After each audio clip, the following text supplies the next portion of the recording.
Alright, I am back. In this video, we're talking about Black Desert Online and what has actually kept me distracted from creating content and from wanting to make content for a long time, because I really wanted to learn the ins and outs of this game, and I really do that best in my own time without making content and things like that.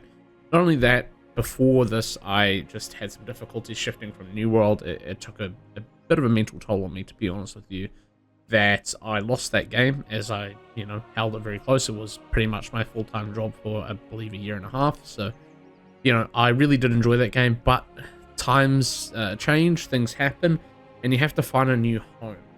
And for me, right now, that is Black Desert Online. I don't know if it's a permanent home, but I believe that Black Desert Online, to me, is probably going to be the most long-term game I have played. I have tried Guild Wars 2, ESO, what else? I've tried Where Winds Meet. Those three games, while all having great features, they don't stand out to me.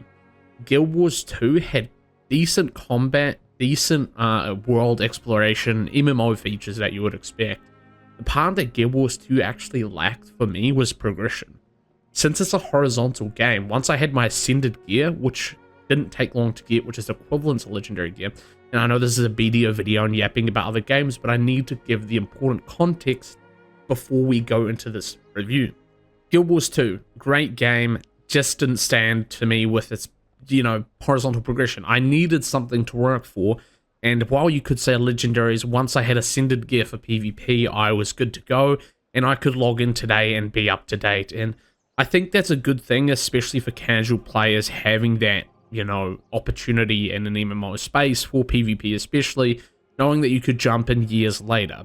But for me, I always love that persistent progression, that need for something that is almost potentially unobtainable that you are always chasing. That is exactly where Black Desert Online comes in. And what drew me in is, I've been familiar with a content creator called Blue Squadron for a long time. I've watched his content fairly frequently, especially during his Where Winds Meet playthroughs, and he's obviously a Black Desert Online creator, most known for Black Desert Online, and I really just saw something in this game, mainly two things. Number one, it's action combat, which for me is pretty much required after trying Guild Wars 2, ESO, and other MMOs in the past. I can't do tab target, and at least for a very long time, and this was a problem that Guild Wars 2 showed very apparent. While it did have solid tab target combat, I just can't do tab target for a long time before I get bored of it. The rotations become boring. There isn't any movement really. It's pretty tame in that regard. And Guild Wars 2 is known for being a tab target MMO with movement, so really coming from, New World as a New World Andy, I craved action combat, and I had been searching and searching for a game that sort of fulfilled that. And I, naturally looked into Black Desert Online after playing Crimson Desert, which got me hooked. And then I was like, I need more of this, and where can you get more of that? The MMO that Pearl Abyss makes. So I jumped into BDO, and to be honest with you, it just clicked instantly. I knew exactly which class I wanted to play. If you know my past, I played musket in New World. I love those sort of gun and ranged weapons in MMOs. I like playing rat classes, basically, that I get to snipe far back from. And naturally, I went with Deadeye in BDO, right? I love that gunslinger. Back in Lost Ark, I love Lost Ark combat. I would say Lost Ark combat is probably top 3 in genre alongside BDO. And we'll get on to my rankings later in the video, my personal rankings, of course, for action combat MMOs. There's really only 3 in that category, by the way, but I think that's important for me to mention. Lost Ark Gunslinger was amazing, and I was like, boom, Deadeye is pretty much the same type of deal, except we are not playing on a, I forgot the term, what's the camera angle that Lost Ark uses? I'll probably put it up on screen, I forgot. But that sort of fixed camera angle, same type of deal, except now we don't have that fixed camera angle. We have true action combat with a fuck ton of movement, man. Now, I love movement in my MMOs. I think it is a huge skill gap and a very important part of what I enjoy in games. Before I ever played MMOs, I was a big-time arcade FPS player. and I absolutely loved hitting movement clips, as people would call them online, alongside satisfying snappy aim. It's very satisfying to me and gives me that dopamine rush, and also has an insane skill layer and amount of skill that goes into it, and practice and effort. And that's exactly what I saw in this game, and especially with Deadeye, having a lot of movement options and a high amount of burst damage is exactly what I look for in a class. Now, we're not going to be talking about balance and things like that. I know balance is a persistent thing in a PvP game and a PvP MMO. And I know Deadeye has received a few nerfs recently, but that's not going to stop me from playing it. I love playing classes even when they're at their lowest. If you know me from New World, I played musket for about a year and a half straight when it was at its worst, and was probably the worst weapon in the game. That did not stop me from enjoying it and putting my all into being the best at it. That'll be the same with Deadeye, no matter how many ups and downs it has. For however long I decide to play this game, which I can say I'm locked into pretty hard right now, because I have currently amassed over 400 hours in Chicks Notes a month. So it's about a month and a half, okay? It's not that crazy, but still crazy. I've been playing about 10 to 12 hours a day. Which is peak degeneracy. I won't hold back from saying that, but that's what I look for in an MMO. I want to degen, I want to grind, I want to feel something, I want to get that progression, and that is exactly what this game is giving me. I would estimate that I am only about, give or take, 10 to 20% through my journey, and I think that there's a tracker actually that shows my gear progression. I think I'm about 7% into that journey, at around 725 gear score. I think the gear score cap is, if I'm not mistaken, 895 or something like that. I'll have to look into it, but I'm gonna grind until not until I reach hard cap. And this is exactly why I referenced Guild Wars 2 at the start. There's this almost unobtainable goal in Black Desert Online that by the time you get to hard cap, or most players get to hard gear score cap in this game, they will have released new gear and new progression methods. And I think that is kind of honestly what I like in an MMO, is that you're always working towards something that seems possible but is quite unobtainable for most people. That's not to say it's not unobtainable. There's, you know, probably thousands of players that are at or close to hard cap right now. And I think that's fine. Like, that's good. There should obviously be a way to get hard cap. It shouldn't be impossible, but it should be a ultimate grind. Like, you gotta lock in, man. You gotta spend time at this, or swipe your credit card. We'll talk about monetization a little bit later, because I think that's a whole other topic that I want to get into, and it's going to have a lot of heated topics and discussions in that section. But I really just want to hone in back on the combat, the classes that I was talking about. The leveling experience was kind of painful to start off with, and what I mean by that is this game has some of the best in genre action combat in general, and MMOs, but most of the questing and leveling up is dialogue spam. You're spamming that R key probably thousands of times to get to level 60 and beyond when you do other quest chains too. And I think that doesn't really make sense. I think it should be more, more combat focused questing, which you do get a little bit more of later in the game. Obviously, maybe the devs realized that. But yeah, the questing to start off with, especially up until you're, level 60, you've done your main chapter, the main chapters of the base sort of game before they did additional stuff. It's kind of boring, but when you see number go up, it makes you feel better and it gets you relocked. And at least for me, whenever I hit a new level, whenever I got new gear score, whenever I did an enhancement tap on my Tuvala gear, it all felt great and like I was building towards a bigger goal, which is the reason why we play MMOs, right? And that brings me on to my second point. This game, to start off with, is confusing as fuck.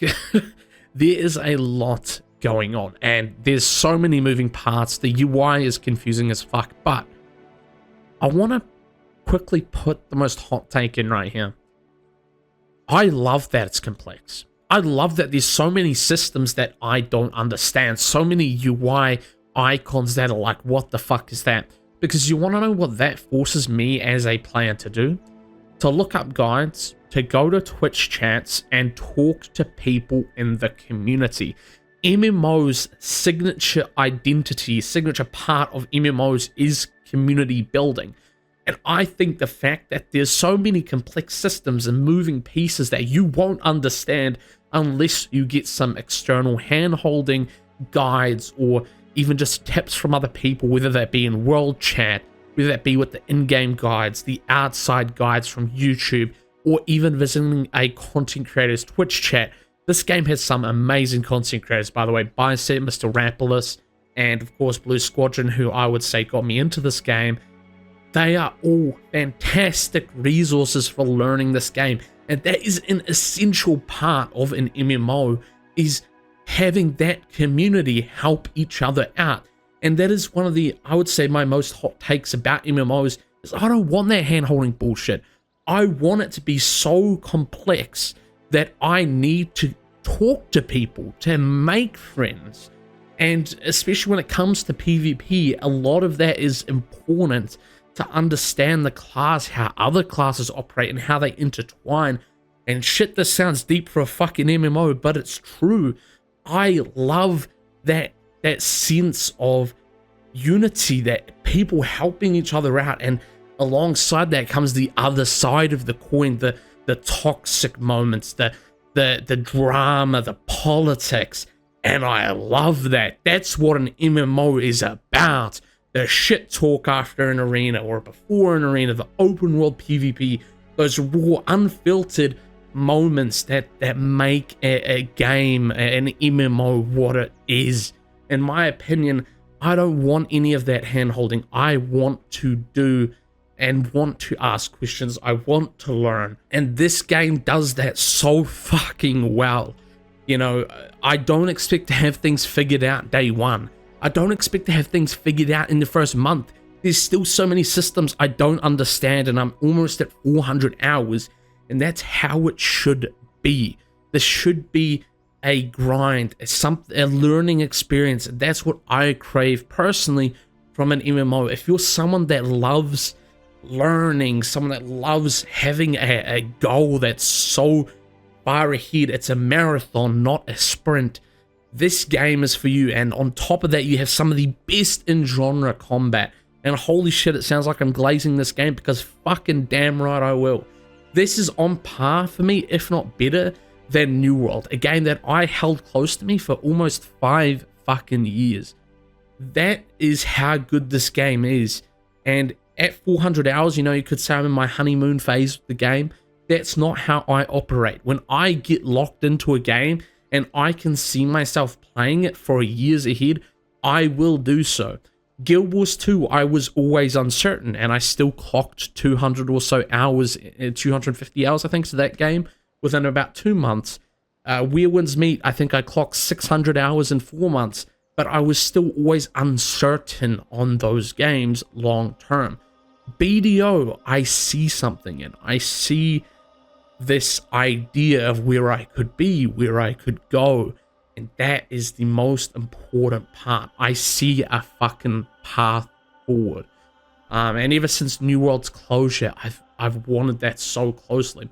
Now, aside from my talk and my sort of beliefs, because we're getting a little bit too, sidetracked from the review here of the game, the combat flows so damn well. Deadeye's abilities and combos chain effortlessly. Well, they're not effortlessly. You actually have to have quite a high APM to play this class, which is why I love it.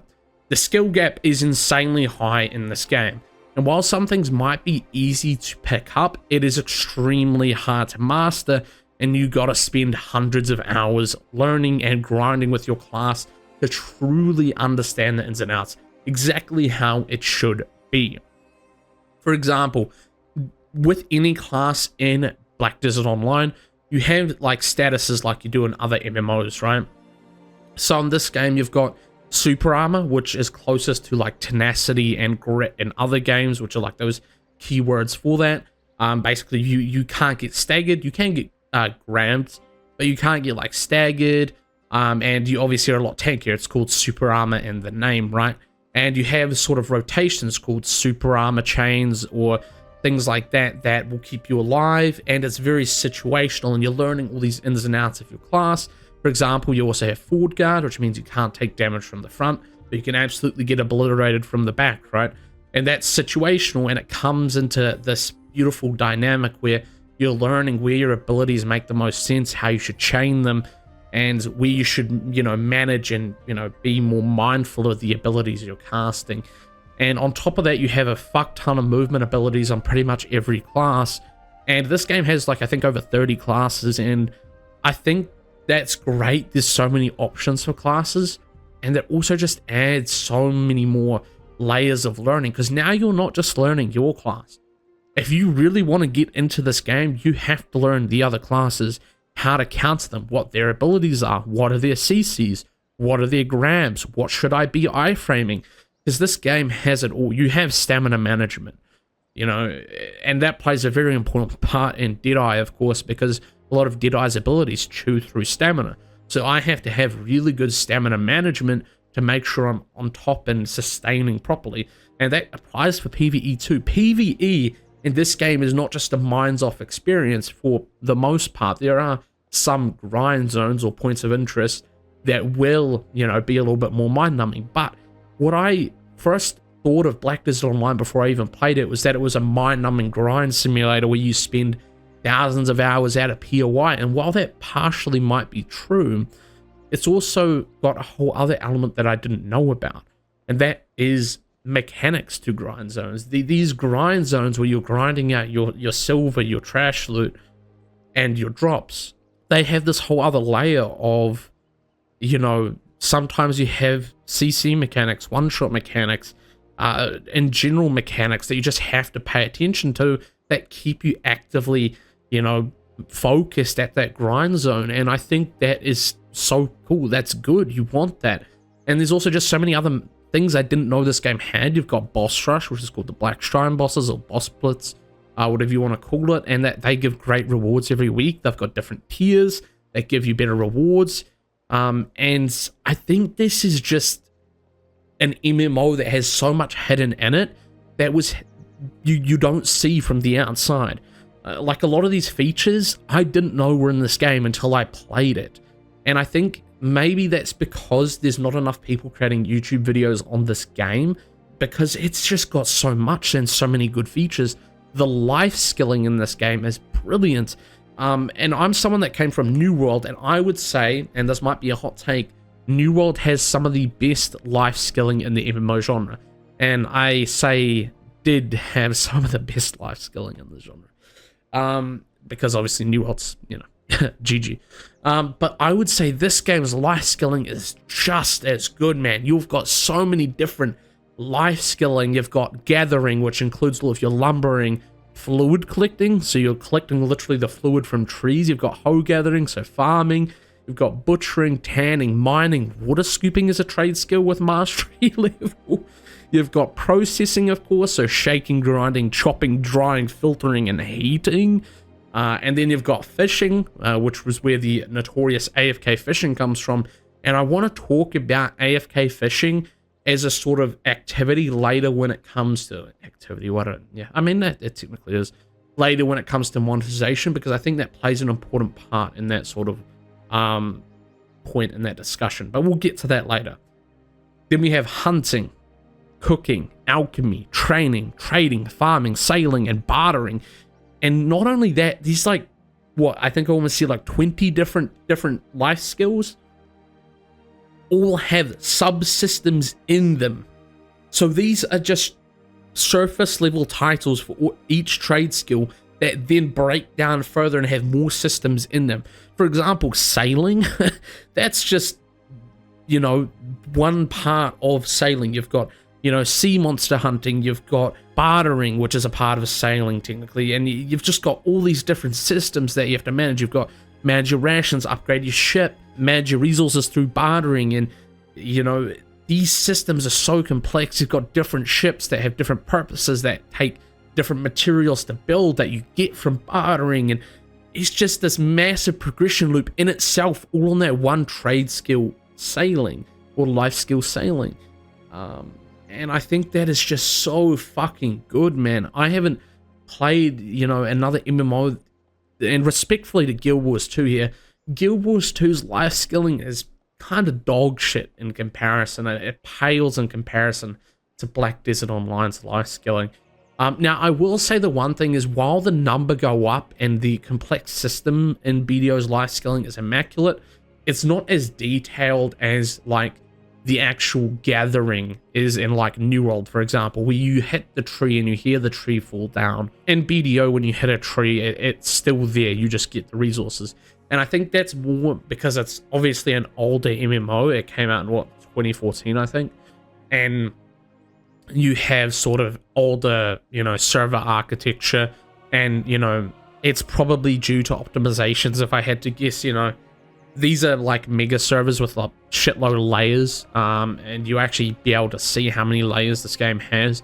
For example, North America has like, I think, like 30 or 40 different servers or layers they can then just hop between, and there's also 2 PvP servers, which is really, really cool. It also tells you which ones are more crowded. Certain servers are used for certain things as well. When it comes to Node Wars, which is like your guild PvP. And I will get onto PvP here shortly, because boy is this game's PvP fun.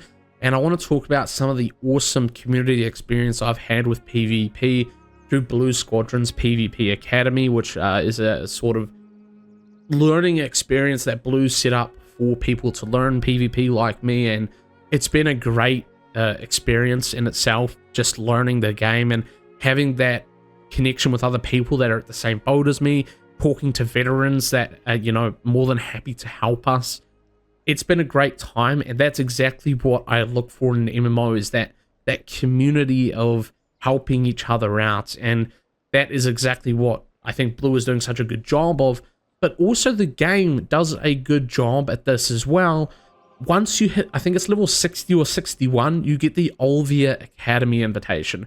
And this is really freaking cool. So this is actually a basically school in the game, like a university in the game, for you to learn the different systems that I've been talking about, from, you know, combat basics to life skilling, which is, I'd say, one of the major parts of Olvia Academy. It really teaches you all of the different systems in the game at a baseline, and rewards you for doing that in a really cool way. It feels really immersive, not in the sense of like role-playing immersiveness, just like sort of MMO immersiveness. It's hard to describe how unique this feeling was doing Olvia Academy the first time. It was just really enjoyable. You know, you were checking the boxes and getting rewarded for doing so. It felt really fun. And you could say, well, going to school in an MMO, that sounds like shit. The way they've done it is really, really good. And I think that kind of tapers off and falls off after you complete Olvia Academy, and then it comes a lot more into self-teaching and self-learning through other resources, external resources like content creators and guides on YouTube. But I like that. Again, I like that. Especially when it comes to gearing. I'll quickly reference, if you're planning to get into Black Desert Online, I'll quickly reference Blue Squadron and Biseptimus Prime in the description, as they both have fantastic player guides for pretty much everything you can imagine. You just search on their channel. If you want a gearing guide, you know, Blue put out a gearing guide a few months ago that's up to date, and it really just tells you everything you need to know. And there's a lot of systems. I will say, you will be overwhelmed, but take it at a slow pace.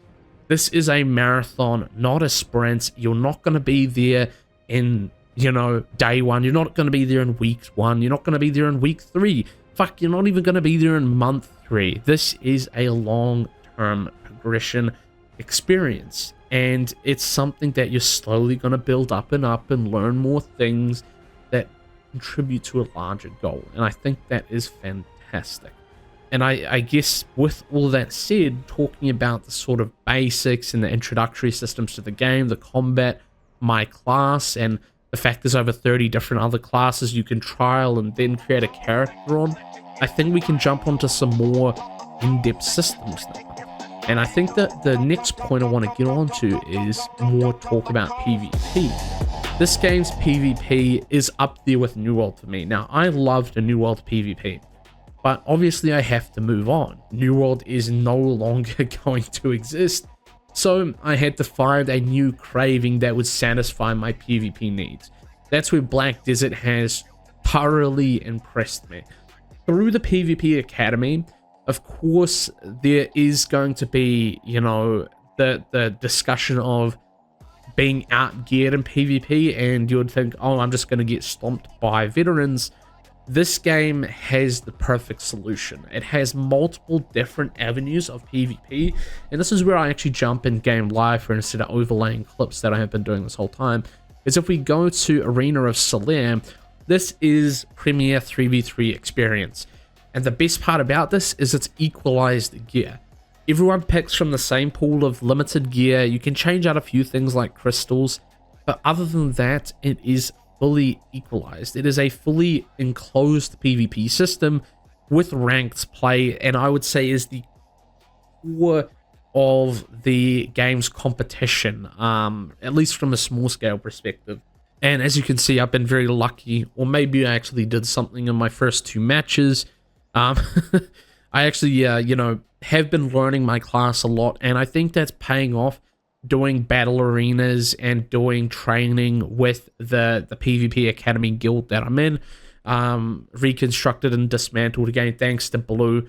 I've really been able to learn my class, and as you can see, I have only played 2 games, but I feel like it is paying off, and I am actually learning how to play. I'm learning my CCs, my re-CCs, my super armor chains, when I should be forward guarding, what catches I need to iframe, and things like that. It's all sort of fusing together, and I'm starting to really learn the intricate moving parts, which is really, really enjoyable and feels like it's paying off. It's rewarding me for spending time practicing, right? And that's exactly what I look for in an MMO, in a game in general with good combat. You know, New World, I sucked at musket in New World for, I would say, 3 to 4 months until I found a good mentor that was able to teach me, and then I rose and became one of the best muskets in New World. No ego there, but I genuinely, you know, was the pivotal point for a lot of guides in that game, and it was really enjoyable. And now I can, you know, sort of reverse that role, and now I'm repeating that again in Black Desert Online. I'm learning everything again. I'm sort of getting my foot on things, and it pays off. You really learn your class, and I've got some GVG or some, you know, guild, I guess inner guild scrims, or yeah, I guess it'll be scrims from inside the PvP Academy on screen right now. We were actually doing like 5v5s, 2v2s, 3v3s, 10v10s, and then eventually we did open world platoon v platoon duels around terrain to practice for node wars and sieges. And it's really fucking fun when you get into the flow of it with your boys, with your guild mates. You're really just like playing off the back of each other. You've got your shot caller in their ear telling you what you need to do and what you're doing wrong to help you out. You've got your boys helping you out, peeling for you, and it feels fucking awesome.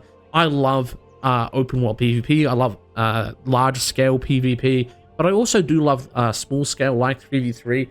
But for me, my personal sort of favorite PvP scale is that sort of over 5v5, that 10v10, 20v20. That's where I really, really like PvP. That sort of mid-scale to large scale is my favorite kind. And this is just extremely enjoyable. And off the back of that, off the scrims, off the GVGs, you've got, of course, open world PvP. Now, open world PvP is where gear score is uncapped, so veterans will absolutely pummel you there, and that obviously does and has happened to the PvP Academy, because the Blue Squadron has a rule where if you declare war on the guild, so there's basically a guild, a war declaring system on guilds in the game, and if the guild accepts that declaration, then you can open world kill each other no matter what the server is, which creates a really cool system of open world PvP.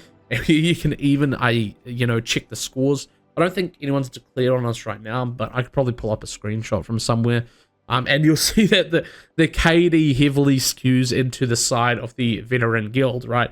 Which makes sense. They are not only more experienced, more skilled, they also just have better gear in general, and it's a multitude of things that fuse together to make, you know, them obviously be better than our guild, which has newer players, less geared players. It makes sense, right? And I think it's important that you have uncapped PvP in some capacity to really emphasize the reward for the grind. And you could say, oh, that's kind of, you know, just like people, there's no skill in that. And I disagree. I played New World for years where gear was uncapped and it still had skill at the high end, especially in 50v50 wars. And I think that is absolutely the case in this game as well. And on top of that, you then have node wars. And node wars are sort of like guild versus guild, you know, capture point sort of wars that happen daily at a set time, or depending on your server. And you will basically go out with your guild, try to get a node, defend a node, whatever. And I still haven't fully learned the ins and outs of that. I've only been on, I think, one node war since. But I'm still watching, you know, and learning how that system works, because I think node wars and sieges are really what I'm going to long-term enjoy in this game. And I think that's really cool. And they do have gear caps on some of them. So some node war regions have gear score caps and like certain stat caps to allow, you know, less geared players, newer players to participate. I think there's 3 different tiers. You've got tier 1 and tier 2.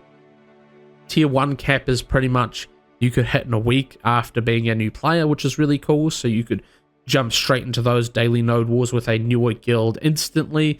But you will still get skill gap, right? That's important to note. And I think that was prevalent in my first node war. Even though everything was equalized, we all had people that were hitting the tier 1 gear cap, gear score cap. We still got diffed, right? And I think part of that is because there was a problem we had with a guild stream sniping Blue Squadron's PvP Academy.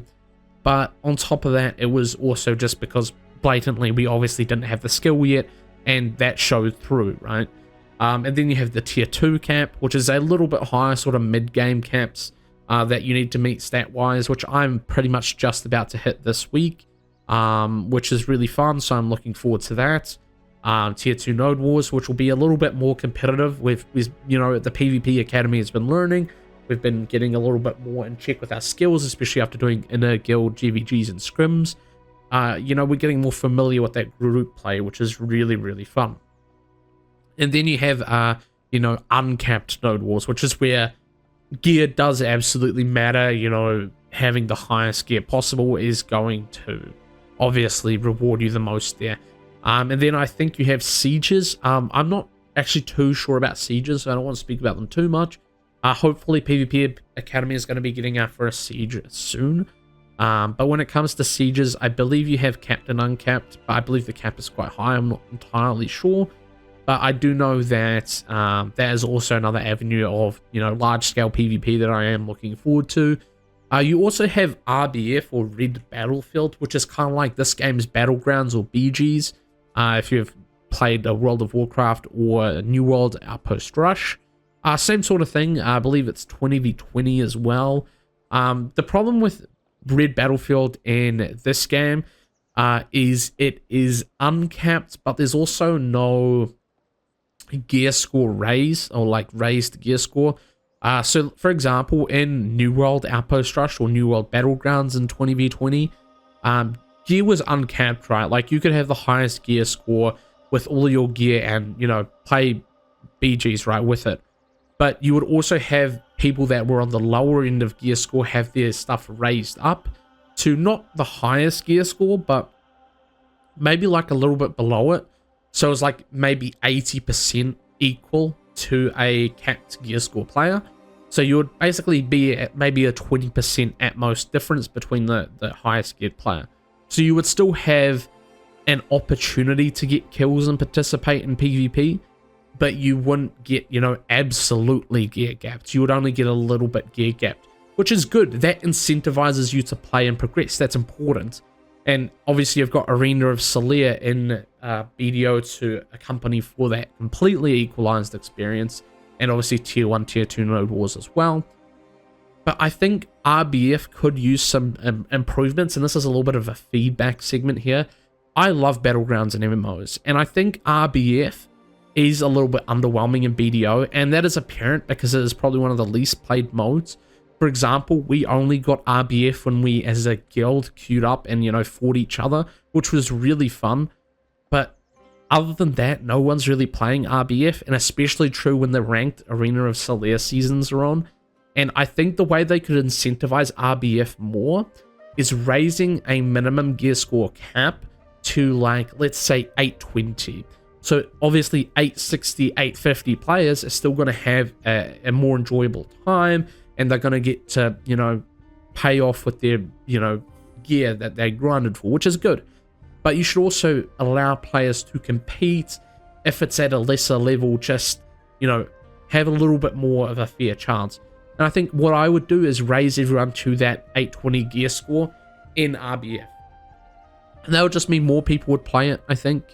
And I would also make it so the games start with less players. Right now, I believe you have to have 40 players to even start an RBF match. In New World Eternum, OPR match back in the day, before the game died, it would start with, yeah, I think it was 24, 28 players. God, I can't remember. It was like 20 or 24 players a game would start. It was like, I think 12v12. And then it would backfill up to the full 20v20, which allowed you to get games faster. And it would also not disrupt the pace of matchmaking either. And I think that's really important. So I think they could do some improvements to RBF. But other than that, the other PvP experiences in this game are just really thoroughly enjoyable. You've got Battle Arena, which is like just a sort of, I guess, island where you can practice, you know, duel other players. That's actually where we did a lot of our guild scrims, I guess. And then you've got Node War. There's a couple modes in here I don't actually know much about, like the War of the Roses. That's something that I would have to research. But yeah, really, really, really enjoyable. This game has a lot of PvP to offer.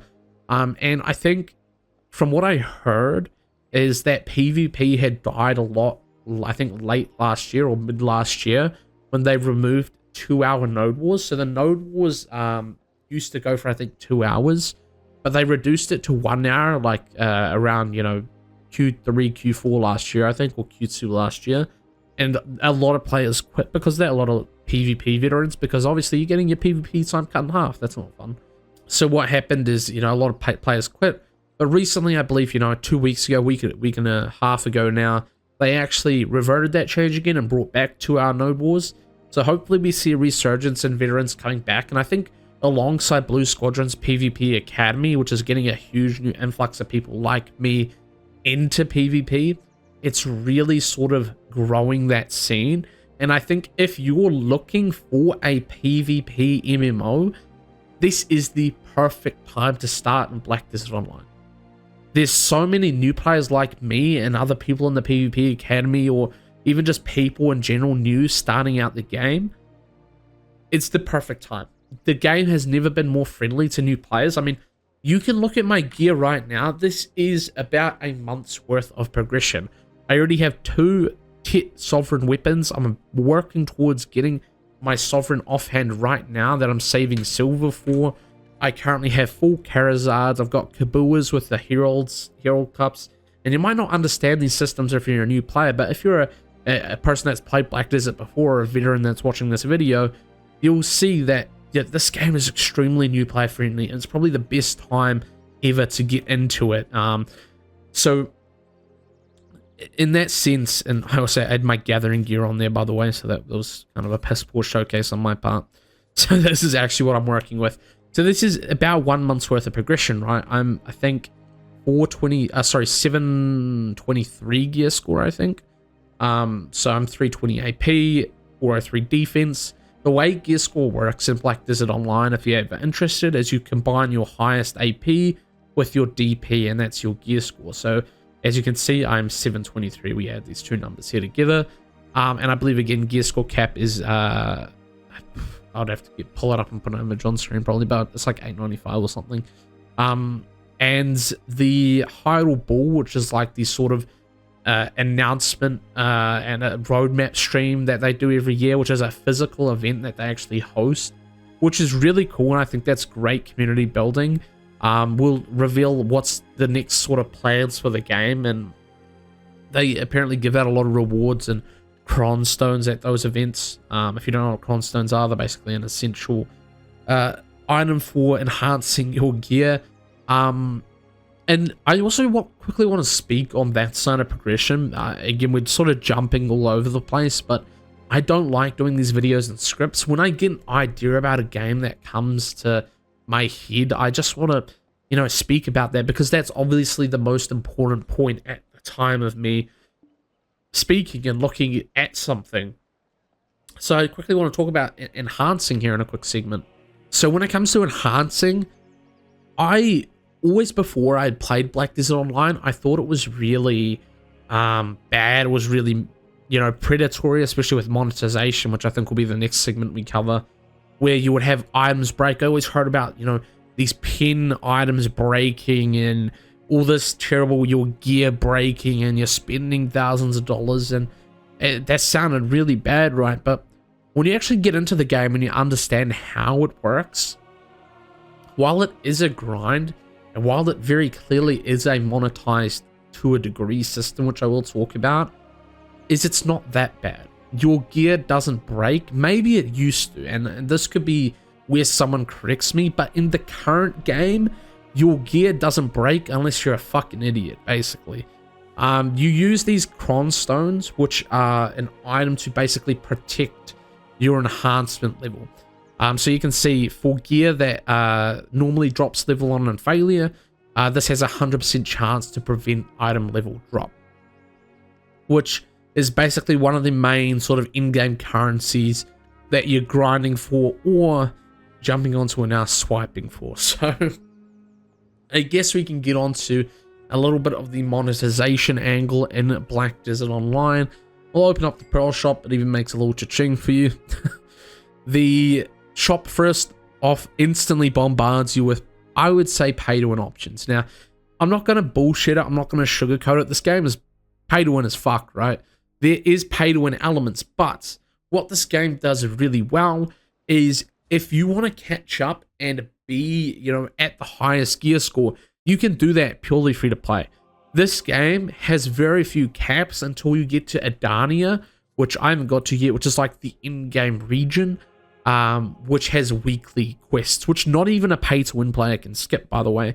You just have weekly taps on the Adania armor, which I think is shitty, and I think a lot of players have voiced their opinion on that they don't like that, and I think that's true. I think where Black Desert shines is that it didn't have any of those weekly caps or lockouts, at least for the most part. You still have like systems in there, but if you want to make silver, if you want to make the currency that's going to be the most useful for buying cron stones or buying gear or resources that you need, silver, and you just go out and farm it. You go to a POI. Like right now, I've been farming a lot of Hex Sanctuary in Alvia, which is like basically an upgraded version of the POI, right? So we can go Hex Sanctuary Alvia. So I meet the requirements for this. This is what I've been grinding out, and this gives me roughly, I think it was like 2 bill or 2.6 bill an hour if I'm, you know, really lucky and get max efficiency. The really cool thing about this is there is no cap. There is no cap. I can just fucking grind. If I want to, you know, probably after the stream, I'll go to a grind sesh, and I will talk about grinding in a sec, because it's a very big component of, you know, in-game progression, mid-game progression in this game, is if you want to grind, you just go do it. There's no cap. There's nothing telling you no. There's no weekly time limit. If you've got the time, you want to grind, you want to make money to get gear upgrades, you go fucking do it. There's nothing stopping you. And that is where this game's biggest strength is. Regardless of if you're a pay-to-win player, regardless of if you're a free-to-play player, or you may be a dolphin where you do a little bit of spending here and there, it's up to you. You don't have to follow any arbitrary bullshit other than the Adania stuff and some other weekly cap-outs. What this game does have, though, is resources. So, for example, Aorus is basically not a currency, it's a resource that will generate 15,000 points every day at 6 a.m. And all this does, upon right-clicking it, I have it on right now, is it will give you basically bonus rewards, bonus loots when you go to... do I have my stone on, by the way? Let's turn that off. You'll basically get bonus loot and higher drop chance from POIs when you're out grinding. For example, at that Hexantry POI I just showed you, I'm going to make more silver when I have Aorus Fever. And you only get a certain amount of that every day, and it does build up. So if you want to stock up and do like a bigger grind session, you can. I tend to tear through this pretty quickly at Hex. It's about 2.5 grind sessions to get through about 20k for memory. I would have to double check my numbers, but it's, I would say, pretty beneficial to have Aorus Fever on when you're grinding. You're going to be making a lot less silver than when you don't have Aorus. Than when you do have Aorus, sorry. But the thing is, it doesn't stop you. If you still want to make silver without Aorus, you can. You're just going to be making less. It's going to be a little bit less, considerable less efficient actually. But it doesn't stop you. And on top of that, you've got other consumables that you can stack on top of that to increase your drop chance to make you get even more silver. So this is just another resource that you can earn. You can get these. Some of them are monetized. I won't bullshit around here. You know, you do get some for paying, but you can also get a lot of them for free. Like I have 151 loot scrolls, not paid a single dime. Some veteran players probably have thousands of loot scrolls, and you know, they'll probably even preach that. Like you'll have an abundance of these the more you play, and you'll have a lot of them to use, a lot of them at your disposal. You'll have, you know, advanced collection loot scrolls, for example. You'll have J special scrolls, which would further increase your drop rate. I believe there is a drop rate cap. I'm not entirely sure what that is. I would have to look into it. I just know that I don't meet it. And you have all these consumables and things that'll help you grind out money more efficiently, currency more efficiently, to progress faster. So that is sort of the all there is to limiting your progression. But if you want to grind and you have none of these resources, you have no scrolls, you have no Aorus, you can still do it, right? There's no stopping you. And again, there is those weeklies on the Adania stuff, but other than that, there isn't really much weekly lockouts. You've got some weekly quests in here, sure. You know, the rewards from the Black Shrine, which is the boss splits, this is capped weekly, sure. But it's still probably one of the most minimal in genre when it comes to cap outs. And that sounds fucking crazy, right?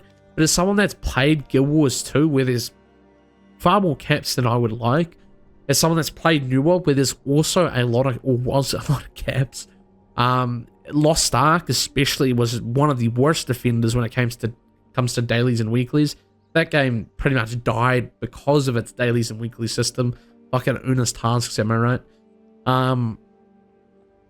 This game doesn't have much of that. I've reiterated that point a lot now, and I think jumping off the back of that, we can jump into the monetization itself, which we weren't doing, but I got sidetracked because I wanted to talk about how you can keep up with a pay-to-win player, or you can, you know, stay a free-to-play player.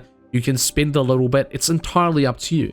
Now, I will say there is some things that as a player you will want to buy that are not progression-based, but quality of life. And I think most MMOs on the market have quality of life purchases. New World did through gear sets, transmog, and the battle passes. Guild Wars 2 has a fuck ton of quality of life purchases in the store, and Black Desert Online is no exception. And I think before we throw shade at BDO, we need to also see that this is obviously a problem in a lot of other games too. So I don't think it's fair to explicitly call out Black Desert Online here. But when it comes to, you know, things that you're probably going to want to end up buying, and at the very least, if you are a light spender, will want to buy in this game, it'll be things like the tent, right? Which I think is, I don't even know how to get to it. We just search up tent, maybe it'll come up because I've bought it. So it's probably, no, but there's basically a pay-to-win tent, right? And it's going to allow you to repair gear on the spot, and I can probably quickly show you guys this. We can also quickly talk about how fantastic the outfits are in this game. The cosmetic team has done an incredible job. I would say this game probably has some best in genre cosmetics. That said, of course, most of them are paid, but they also give away a ton of free outfits. In fact, I can just sort of show you guys here. Here's a currency tab. Here's a current event they're running. You can get a free outfit from here. Now, most veteran players, even me at this point, are going to turn this into something called Cronstones. And this is where sort of the actual pay-to-win progression comes into the game. So if you're a swiper that wants to swipe for actual progression, this is how you will do it. So Cronstones, there's a few ways to get Cronstones. Either from events, like this one right here. You can see these mysterious energy boxes, ultimate premium enhancement boxes, and these thankful premium outfits can all be turned into or reward Cronstones.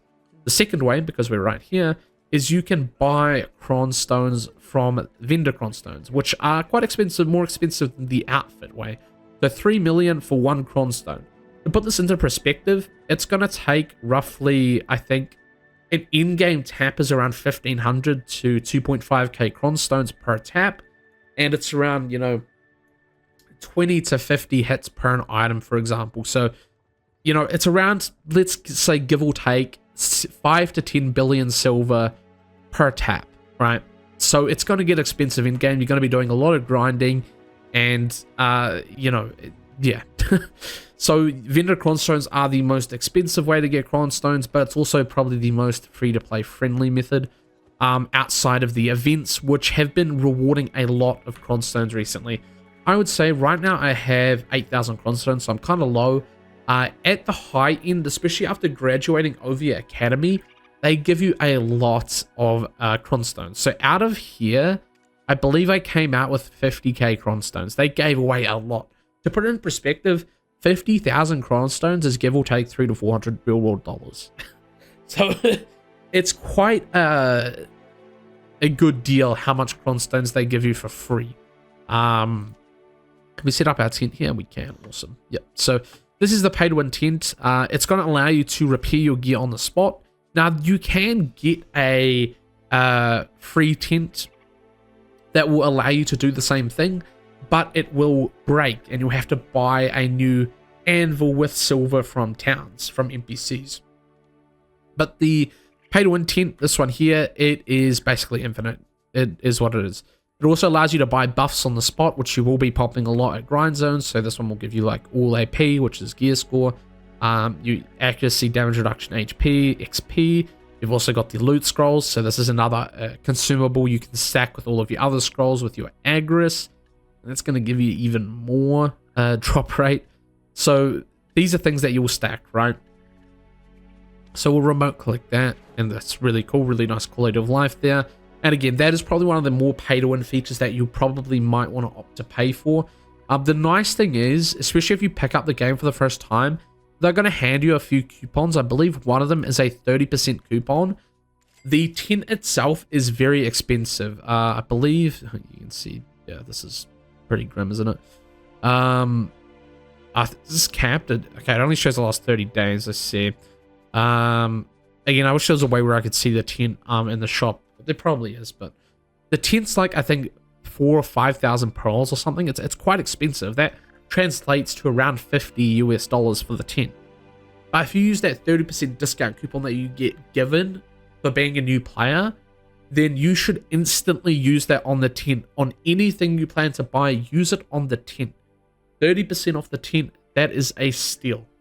Now, we were on the talk about Cronstones. So we mentioned that you can get Cronstones from events, you can get Cronstones from the vendor, you can get Cronstones from OVA Academy for your first time player, one per family reward, and you also just get given a lot, or not a lot, you'll get given Cronstones from events, from, things like that quite frequently. Might be a small amount, might be a high amount, and you'll just save them up, right? But lastly is that main pay to win method. So what you can do with an outfit is, let's say you get a free-to-play outfit, right? We can see that a free-to-play outfit can become Cronstone. So I'll go over to my Pro tab here. As you can see, I already have quite a few outfits. Guilty, charge me.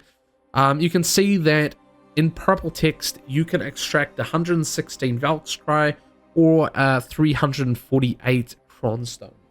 So basically you will take a outfit box. You can do it by the piece like this, but most people do it by the box because the boxes can actually be listed on the central market, which is the trade post where you make silver, right? So if we go to, let's say, where is it? Is it armor? No, I think there's a whole tab for it, isn't there? How am I forgetting where it's located? We'll just type Deadeye. So as you can see, classic set. So as you can see, the outfits and especially the high noon awakening sets. Oh, none on the market. Wait, what? Why did that? We'll just like find any. It really doesn't matter. But as you can see, these outfits basically sell on the market for silver. So you can swipe for silver, and in turn, people can get cronstones from these. So there's two things you can do with an outfit box directly from the shop. You buy an outfit, and you'll sell it on the marketplace, and you'll get silver. Guilty. Now, these are actually from free outfits. I quickly want to preface, they've given out, I think, 3 or 4 free premium enhancement boxes over the last few months. I got lucky a couple times. I got a couple X7s. And at the time, I was early in my progression where silver was actually more important than cronstones. So I sold those outfits for cronstones, for silver, sorry.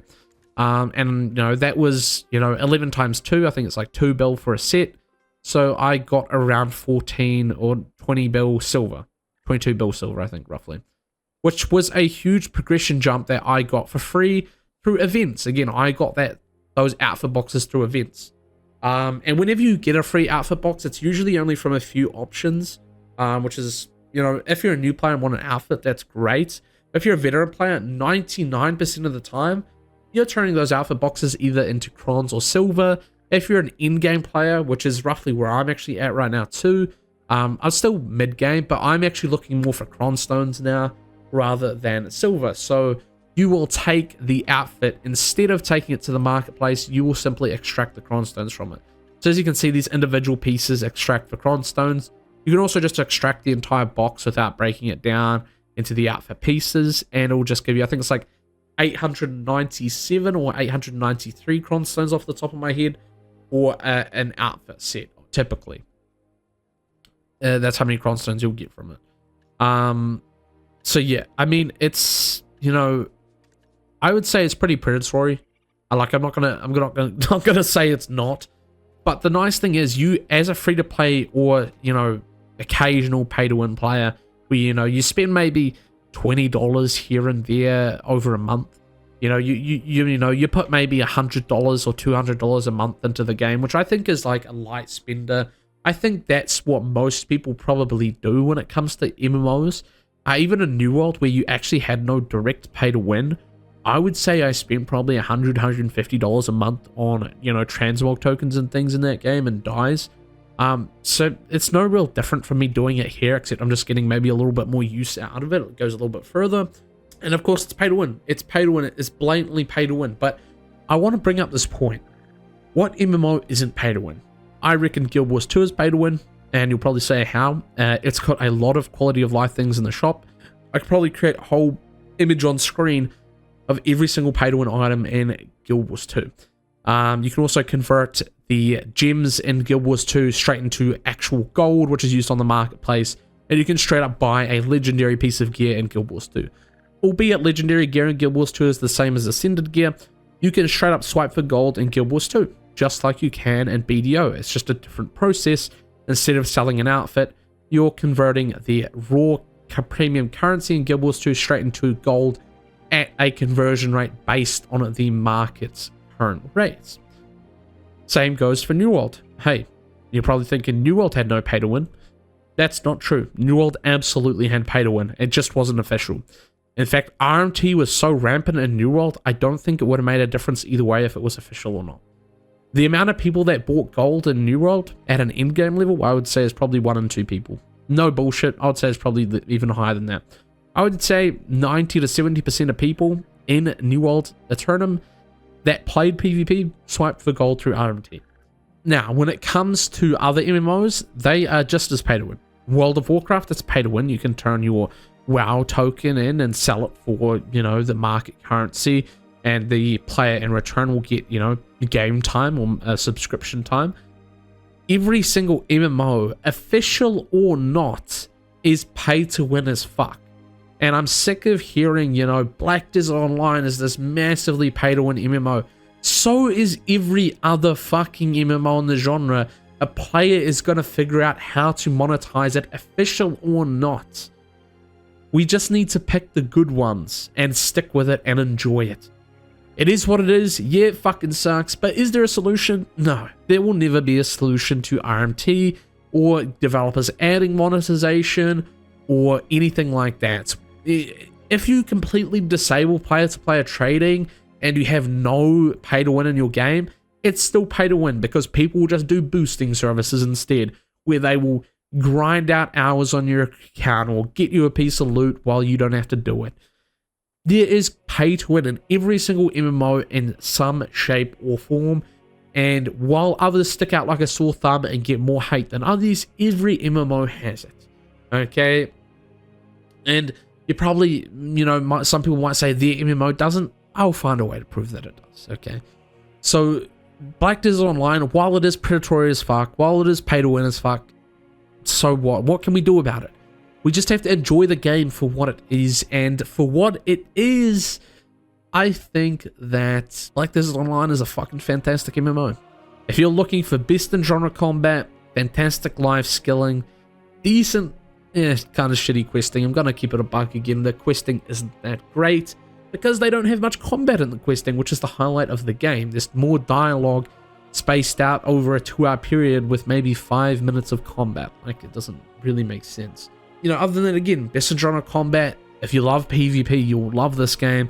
If you love the grind and you love that you're always going to have something to work towards, you'll love this game as well, right? So, with that said, closing remarks, Black Desert Online, my overall ranking, overall thoughts. I said I would come to this point. How do I rate this action combat MMO against other action combat MMOs? And again, there's really only 3 in that category. You've got Black Desert Online, New World, and I'd say Lost Ark. Really the only 3 action combat MMOs that come to my mind in the genre. I'm not putting Guild Wars 2 in there. That's more of a tab target MMO with some light movement. BDO for me is probably going to be number 2. And I'm saying this purely on a bias. I think New World is better. I think New World has more approachable action combat. It's more simplified and easier to get into, which I think is bias. I think I'm biased in that. I think the average person would put BDO above New World 1000%, especially if you've never played New World, or you only played New World at launch, or you only played a little bit of it. I think it makes more sense to put New World behind Black Desert Online.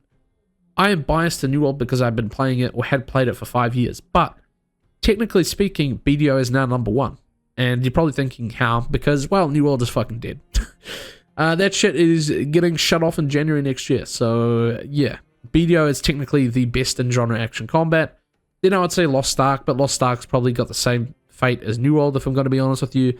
That game is fucking dead. Still somehow has bots playing it. And is probably the most predatory MMO. Way more predatory than BDO ever was. It has a way shittier gameplay loop. The gameplay loop, by the way, of BDO is PvP and grind silver. And grinding silver, in my opinion, is fucking enjoyable. It's relaxing. It's not entirely switch off because some of those grind zones do have mechanics that you need to pay attention to. But it is far more enjoyable than the daily Unis and weekly tasks of Lost Ark. Fuck that shit. I do want to preface, this game doesn't really have raids or anything like that. You've got world bosses, which you'll do, which are really enjoyable. And I mean, that's about it, right? You've got, you know, world bosses, you've got grind zones, you've got the boss rush, and you've got all the PvP modes. You've got a few other modes sprinkled in there as well, but they don't feel as prominent to me to bring them into this video. But yeah, I love BDO, man. I think it's fantastic. I really do. And I think that's again the closing remarks. That's the end of the end of the video. I've been yapping for an hour. It's a longie, but I think it's a goodie to really get into the depths of this game. Yeah, I mean, I'll see you guys in the next video, man. It's been really good making this. It's really good getting back into content creation. I also want to get back into streaming, hopefully soon. It's been taking a toll on me, but I really do want to get back into that. I also have a bunch more videos planned. Don't know when they'll be released. I do want to do a video more in depth on Guild Wars 2 and what that has to show, because Guild Wars 2 is a fantastic MMO. I do want to preface, as much as I shit talked Guild Wars 2 throughout this video, it's a solid MMO for the people that are looking for that kind of game. And I have enough experience with that game to make that video, I feel. And then we have, I want to make a new Once Human video as well, which is more of a survival MMO light game. There's also some Weirwoods Meet stuff on the horizon. I'm still keeping tabs on that game. They're getting an Australian server this month, which is really cool. But other than that, yeah, I mean, I'll see you guys in the next video. Peace.